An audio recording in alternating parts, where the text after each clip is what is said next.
Ry havana, ny teny hovakiana amintsika androany dia ho raisina ao amin'ny Jaona 7:1 izay novakiantsika teo. Mivaky toy izao amin'ny anaran'i Jesosy Kristy Tompo.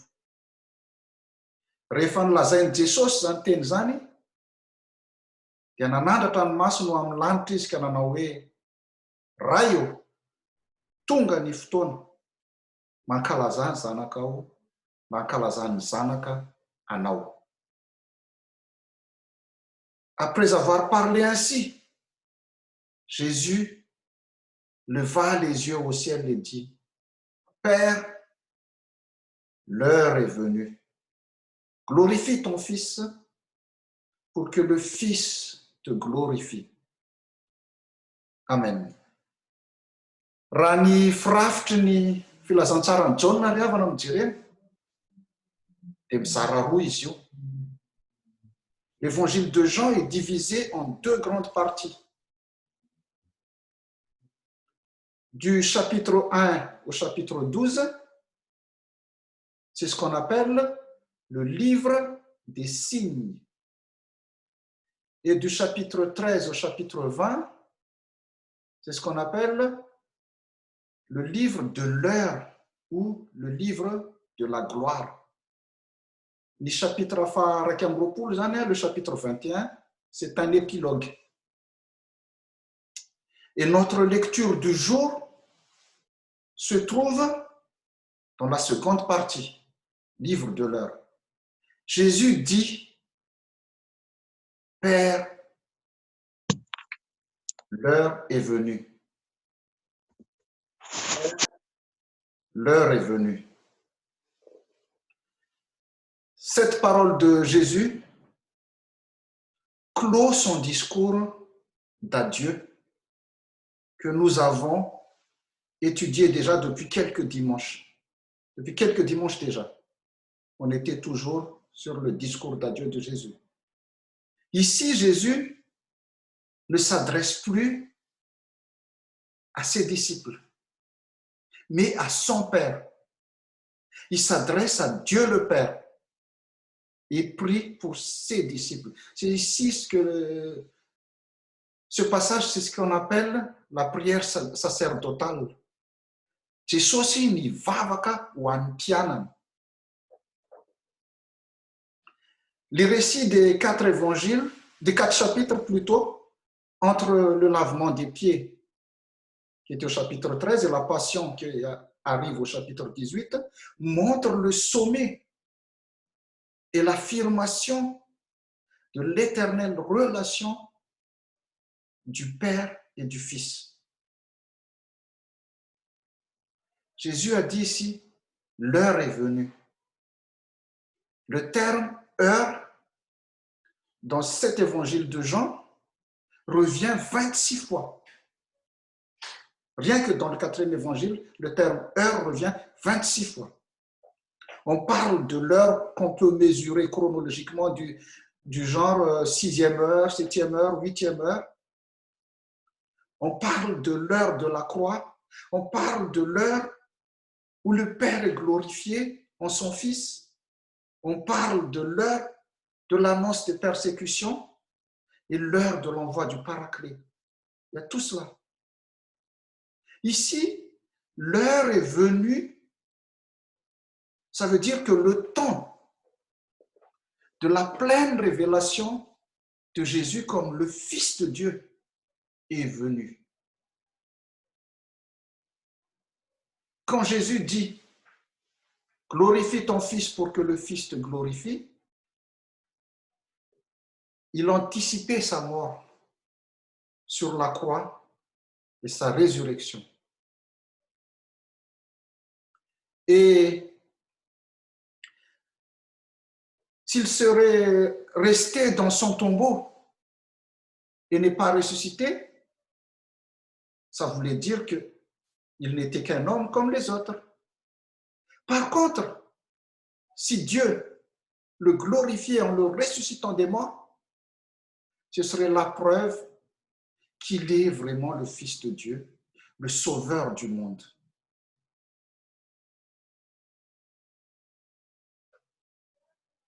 La glorification et manifestation réciproque du Père et du Fils trouve sa pleine réalisation à l'heure de la croix. Vous n'avez qu'à vous remémorer un petit peu des dernières paroles de Jésus sur la croix et vous allez voir que c'était le summum de la manifestation réciproque du Père et du Fils. Et Jésus a glorifié le Père en accomplissant sa mission jusqu'au bout et en accordant la vie éternelle à ceux qui croient en lui. Quand des gens se convertissent, Dieu est glorifié. Il en reçoit une grande gloire. Any amin'ny lioka toko fadimy ambin'ny folo andininy fahafolo dia milaza mihitsy hoe lazaiko aminareo. Marina izy lazaiko aminareo fa hisy fifaliana toy izany eo anatrehany anjelin'Andriamanitra amin'ny mpanota iray izay mibebaka. De même, je vous le dis, il y a de la joie devant les anges de Dieu pour un seul pécheur qui se repent.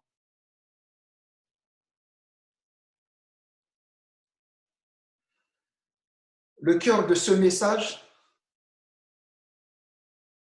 ne réside pas seulement dans l'affirmation de la pleine divinité de Jésus, Fils de Dieu, mais tient aussi bien au fait que les disciples ont eux-mêmes part à la filiation divine.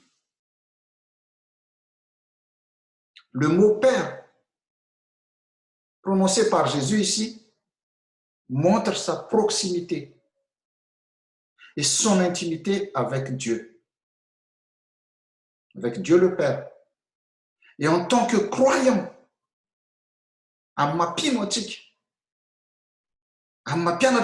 que croyant et disciple qui confesse que Jésus est le Christ,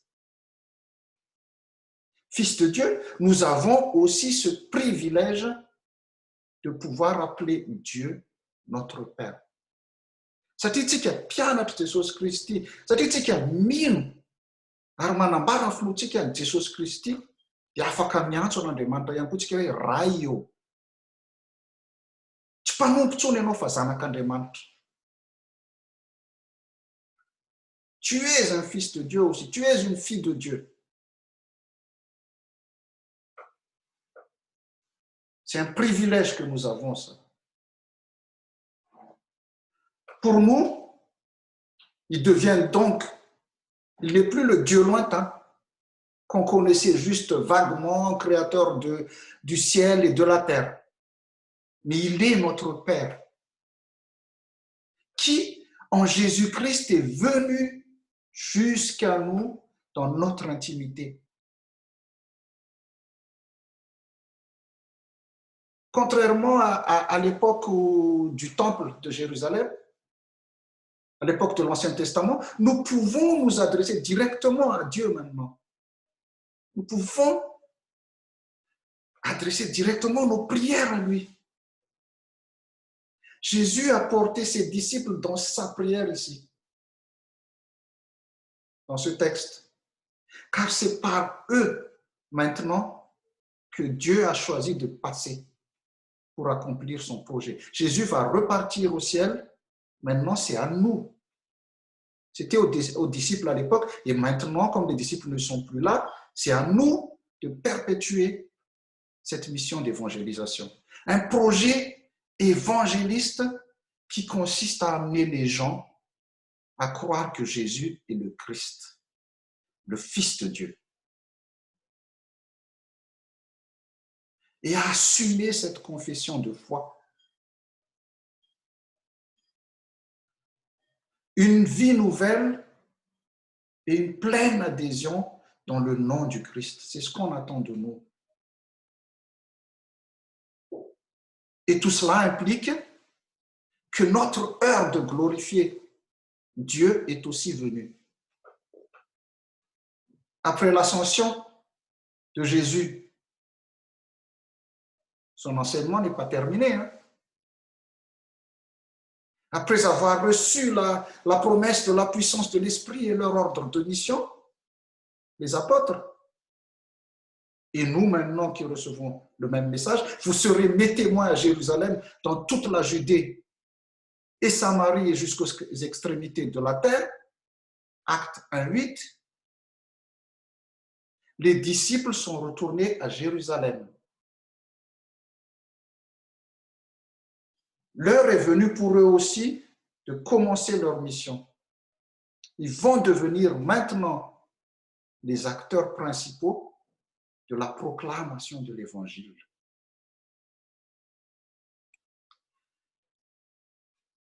À l'image du ministère terrestre de Jésus, leur mission n'était pas un long fleuve tranquille. Ils ont connu les persécutions, des dangers affrontés, des souffrances. Tout cela, Jésus le savait. Et c'est pour cela qu'au moment où il se prépare à quitter ses disciples, il a prié. Et il a dit, Père Saint, garde-les en ton nom. Jésus demande au Père de les garder dans la foi et surtout dans la communion. Qu'ils soient un comme nous. Qu'ils soient un comme nous.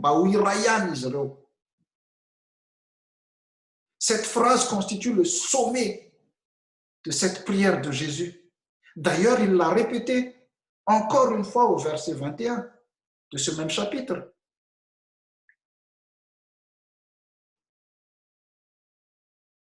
Ce verset-là, on peut l'entendre de la façon suivante. Que nous soyons unis entre nous et non divisés. Et que cette unité soit fondée en Dieu, mais pas autrement. Ni firaissantsika eo amin'ny Kristy Jesosy mba ho iray ihany. Ary izay finoana izay moa ka tena ampiray antsika fa tsy zavatra hafa akory. Malgré les persécutions, les souffrances, les insultes, les calomnies, Jésus n'a pas dérobé à son heure. Les disciples non plus n'ont pas dérobé à leur heure. D'ailleurs, si vous ne connaissez pas l'histoire, si vous le connaissez, tant mieux, les 10 disciples de Jésus, sur les 11 qui restent, parce que Judas ne faisait plus partie, les 10 disciples sont morts en martyrs. Seul Jean est mort de vieillesse dans l'île de Patmos après avoir enduré beaucoup d'épreuves. Chers frères et sœurs, le message à nous passer aujourd'hui, maintenant, l'heure est venue pour nous aussi de prendre part à la proclamation de l'Évangile. L'heure est venue pour nous de prendre part à la proclamation de l'Évangile. Nous allons peut-être connaître des épreuves difficiles pendant ces moments-là, mais Jésus a déjà prié pour nous. Et il est avec nous jusqu'à la fin des temps. Chantez des cantiques de joie et remerciez en tout temps. Chantez des cantiques de joie et remerciez en tout temps, car ainsi vous ne serez jamais écrasés par l'épreuve.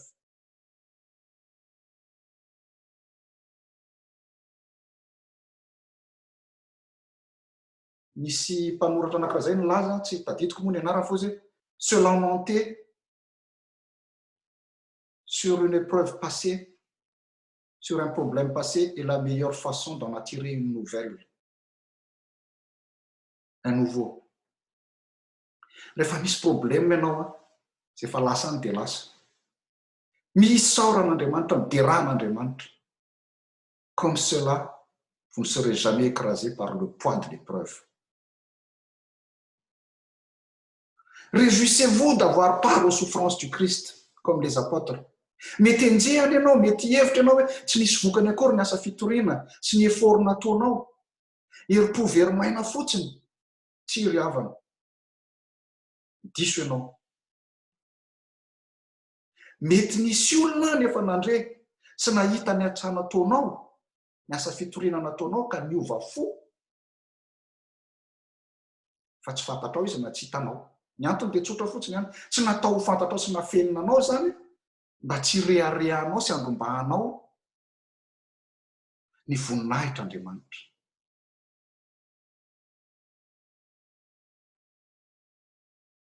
Aza mitady akory hoe iza niova fo tamin'izany toriteny, na iza n'izao na iza n'izao. Ny asanao tohizo ary tanterao hatramin'ny farany. Ny asa tsara efa natomboko ao fa Andriamanitra no mahita an'izany.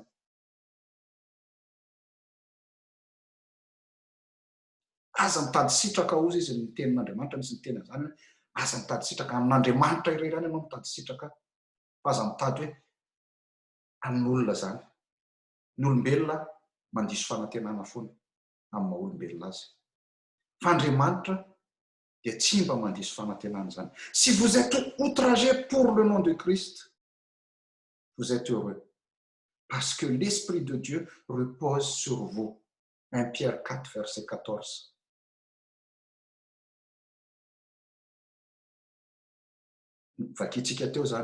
Cette phrase de Pierre nous rappelle les béatitudes dans Matthieu 5, verset 11. Heureux serez-vous lorsqu'on vous outragera, qu'on vous persécutera et qu'on dira faussement de vous toutes sortes de mal à cause de moi, disait Jésus. Amarana ko azy ry havana, tantara kely anankiray tamin'ny Deuxième Guerre mondiale. Pendant la Deuxième Guerre mondiale, des Juifs se cachaient dans les caves, dans les sous-sols, pour échapper aux persécutions. Et pour tenir le coup et ne pas sombrer sous le poids de l'épreuve, ils ont écrit sur les murs. Ce n'est pas parce qu'ici, on est dans le noir que dehors le soleil ne brille pas.